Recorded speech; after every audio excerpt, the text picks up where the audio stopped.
72 hours to go. The big mystery continues to be the fate of Alabama QB Tua Tagovailoa.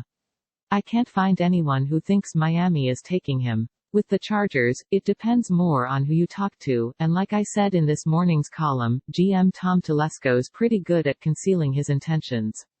If Tagovailoa slides past number 6, it certainly opens up the question of when, if the Chargers will add another quarterback, and whether it'll be in the draft or with a veteran. And it, of course, leads to Tagovailoa sliding, because from there it's hard to find a home for him.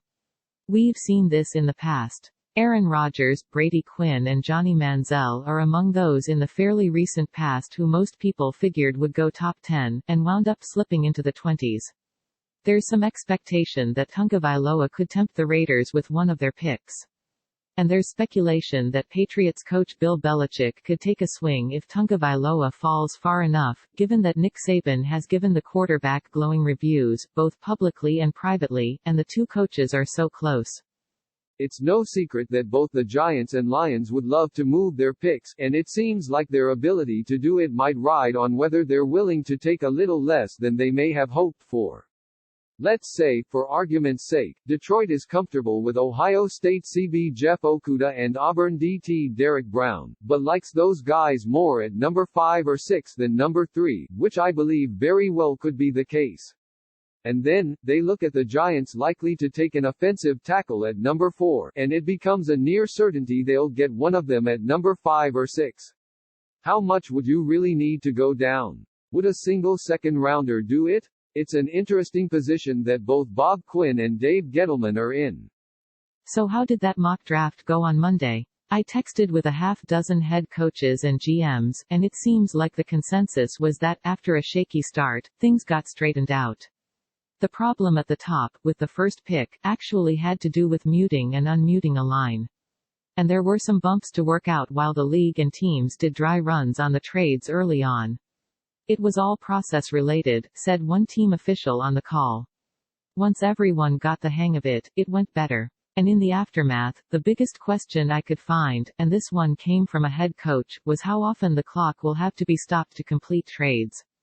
But it was clear to everyone on there that there will be a lot of moving parts to organize Thursday, which is why this was done, to get everyone comfortable with a pretty unusual circumstance.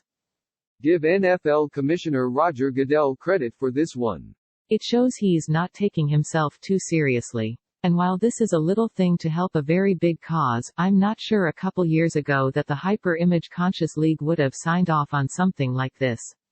Niners GM John Lynch saying on Monday that he's expecting left tackle Joe Staley back for a 14th season is a very big deal. As I understand it, San Francisco sees Mike McGlinchey staying on the right side long-term, which means they'll have a big hole at some point over the next few years at a spot that traditionally demands a massive investment to fill. That it's not an immediate need gives the team some flexibility. But I still think if a left tackle they like falls into their lap at number 13, or even 31, they won't hesitate to get ahead of this looming issue. So I should expound on my point on Jaguars' Yannick Ngakoue from this morning, since it came up. One interesting idea that was floated to me was that Ngakoue could actually be a part of Jacksonville trading down to acquire a future asset. For argument's sake, and this is a complete hypothetical, let's say Tampa Bay wants to come up and get a tackle from number 14. And the Bucs think they'll be pretty good this year, and are in win-now mode, which may devalue their 2021 first-round pick a little, at least in their eyes. Could, then, the Jaguars package the 9th pick and Ngakoue for the 14th pick and the Bucs first-rounder next year?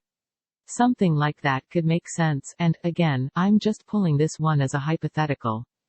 Pro Football Talk's Mike Florio is correct in saying what he's saying here. NFL teams would be foolish to believe that results from virtual pro days aren't cooked to favor players. That said, if you cut the silly stuff out, there are things that can be helpful to teams, and most of it has to do with movement. Some tape that's gone out to clubs, with prospects going through position drills, has been helpful in that regard. And we'll wrap with a couple leftovers from my talk with likely Bengal to be Joe Burrow. One of the more interesting things he said to me that I left out of the MMQB?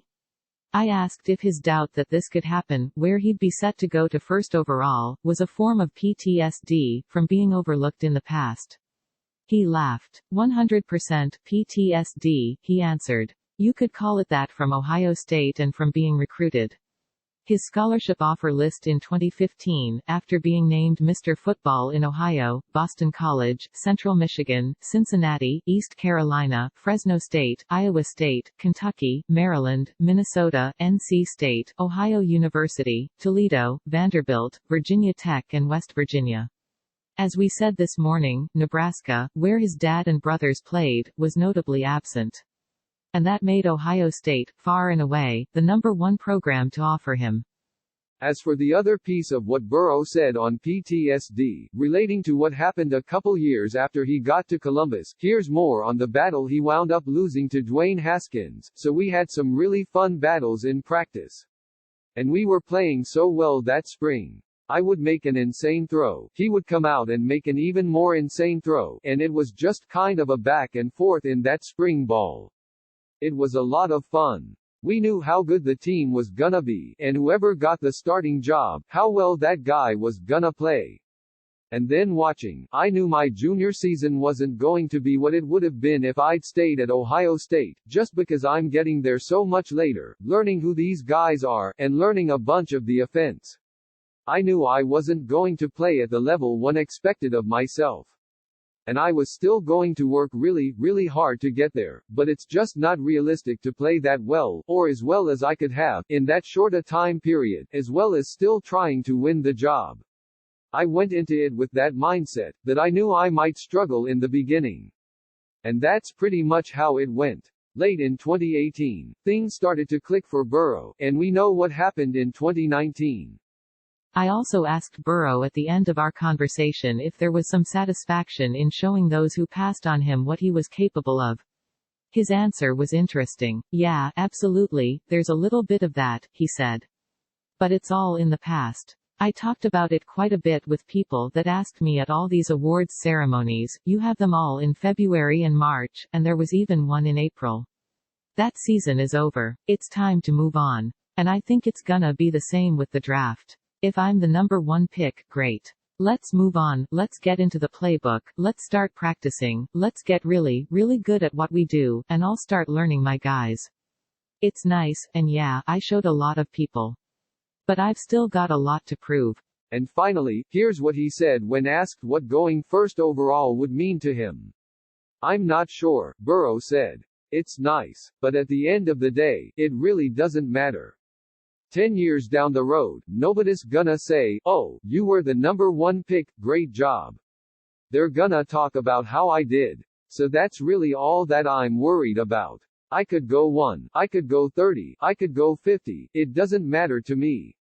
I'm worried about being the best player that I can be for a long time in the league.